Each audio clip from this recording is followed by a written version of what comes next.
រៀបសួរដល់លោកគ្រូក៏ដូចជានិស្សិតទាំងអស់គ្នាថ្ងៃនេះខ្ញុំនឹងឡើងបកស្រាយអំពីស្ថានភាពរបស់ប្រទេសចិនដែលនៅស្ថិតនៅក្នុងមុខវិជ្ជាសេដ្ឋកិច្ចដែលបង្រៀនដោយសាស្ត្រាចារ្យសុធីគិរី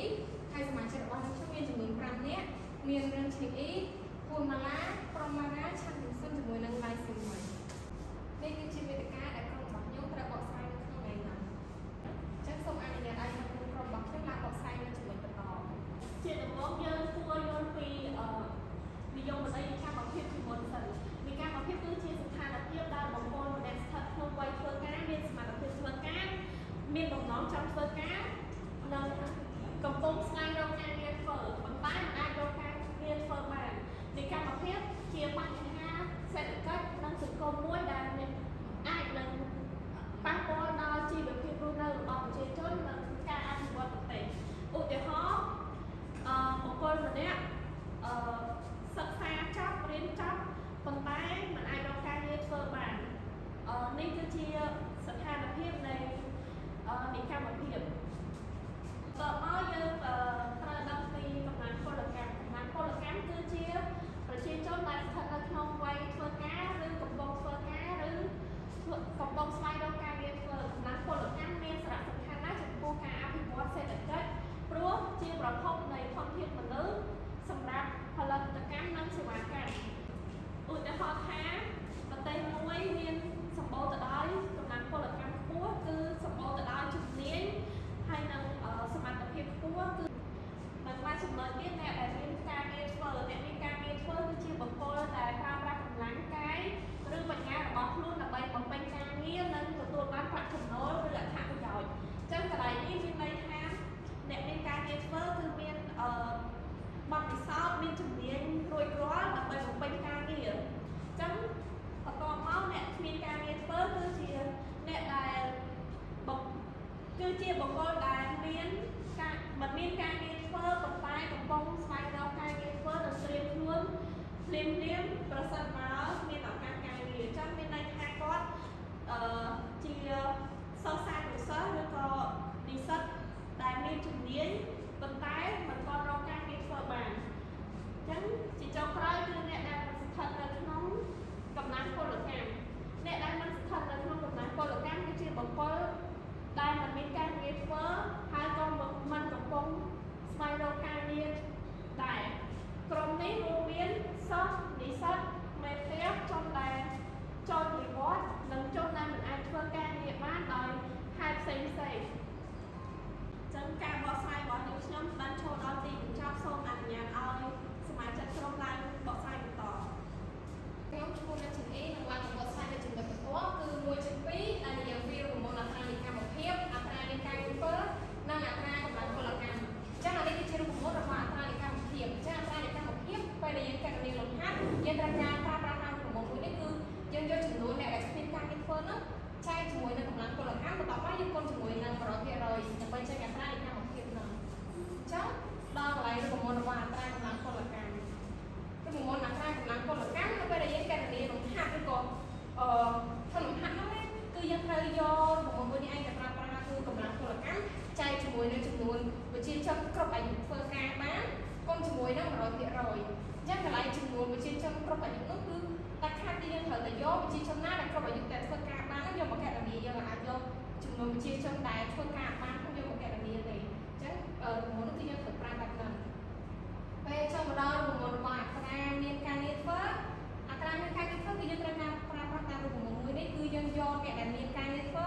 ចែកជាមួយនឹងប្រជាជននៅក្នុងវ័យធ្វើការគុណជាមួយនឹង100%អញ្ចឹងចំណុចបន្ទាប់ទៀតគឺយើងនិយាយពីចំណុច1.3ដែលនិយាយពីប្រភេទនៃកម្មភាពអញ្ចឹងនៃកម្មភាពត្រូវបានគេចែកចេញជា4ប្រភេទគឺប្រភេទទី1គឺគេនិយាយពីនៃកម្មភាពវិលជុំនៃកម្មភាពវិលជុំវាគឺជាផ្នែកមួយនៃការគ្មានការងារធ្វើសរុបដែលកើតឡើងស្របពេលដែលវដ្តនៃសេដ្ឋកិច្ចនេះវាមានការធ្លាក់ចុះអញ្ចឹងឧទាហរណ៍នៅពេលដែលអត្រាការប្រាក់ឡើងខ្ពស់ឬមួយក៏សេដ្ឋកិច្ចរបស់យើងមានការ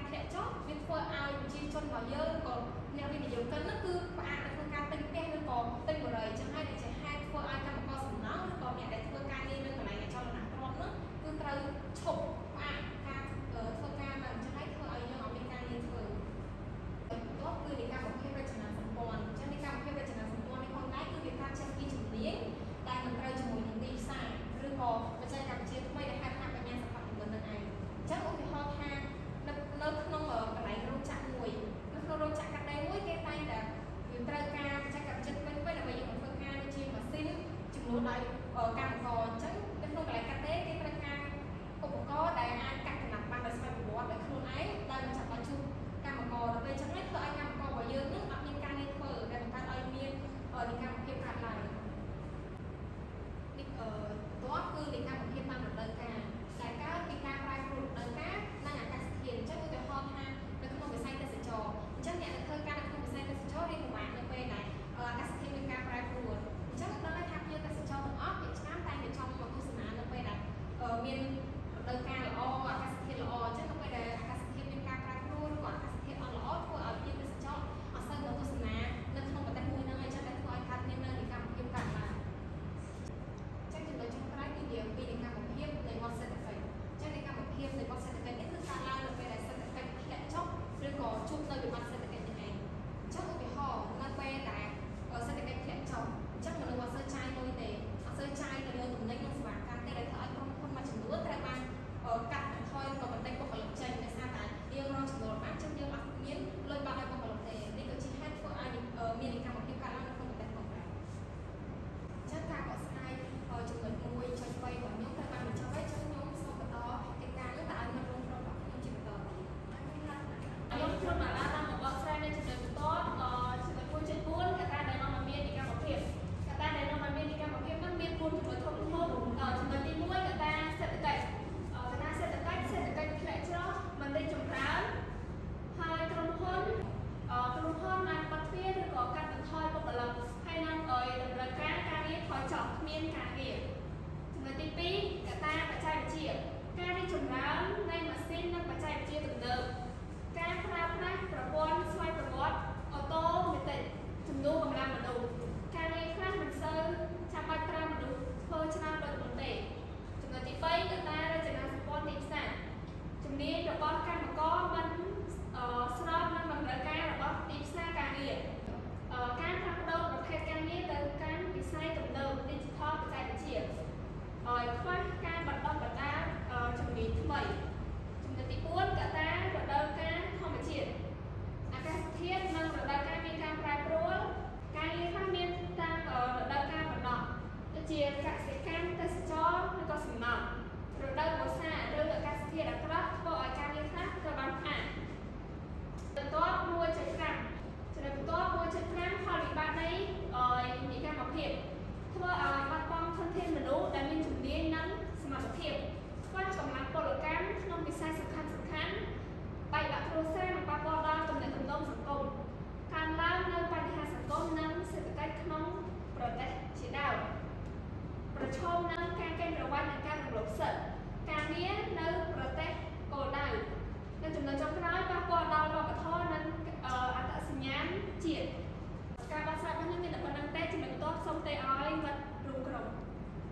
ខ្ញុំសូមឈ្មោះឆាន់តុនតុនខ្ញុំមកបកស្រាយចំណុចបន្ទាប់1.6ដំណោះស្រាយកាត់បន្ថយនិកម្មភាពបង្កើតឱកាសការងារក្នុងស្រុក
លើខុំជឿនិយមដែល